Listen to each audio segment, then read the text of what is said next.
بسم اللہ الرحمن الرحیم۔ حضرت حسن بصری رحمۃ اللہ علیہ بیان کرتے ہیں کہ حضرت سمرہ بن جندب رضی اللہ تعالیٰ عنہ نے فرمایا، میں تم سے ایک حدیث نہ بیان کروں جو میں نے حضور پاک صلی اللہ علیہ وسلم سے متعدد مرتبہ سنی ہے۔ اسی طرح حضرت ابو بکر صدیق رضی اللہ تعالیٰ عنہ سے متعدد مرتبہ سنی، اسی طرح حضرت عمر رضی اللہ تعالیٰ عنہ سے متعدد بار سنی ہے۔ میں نے کہا ہاں۔ انہوں نے فرمایا، صبح اور شام جو شخص اسے پڑھے گا کوئی دعا نہیں کرے گا مگر یہ کہ اللہ تعالیٰ اس کی دعا کو قبول فرمائے گا۔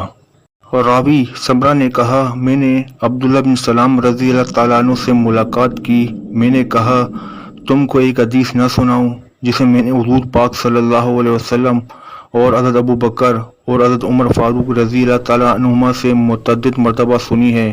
انہوں نے کہا ہاں سنائیے۔ میں نے حدیث مذکورہ بیان کی۔ انہوں نے کہا، قسم اللہ تعالیٰ کی، میرے ماں باپ قربان جائے اللہ کے رسول پر، یہ وہ کلمات ہے جو اللہ تعالیٰ نے حضرت موسیٰ علیہ السلام کو عطا کیے تھے۔ وہ ہر دن 7 مرتبہ اسے پڑھتے تھے، پھر جو بھی سوال کرتے تو اللہ تعالیٰ اسے پورا فرماتے۔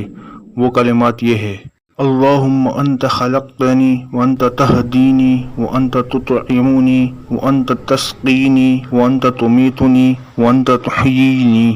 ترجمہ، اے اللہ، آپ نے مجھے پیدا کیا اور آپ نے مجھے ہدایت دی اور آپ ہی مجھے کھلاتے ہیں اور آپ ہی مجھے پلاتے ہیں اور آپ ہی مجھے موت دے گے اور آپ ہی مجھے دوبارہ زندہ کریں گے۔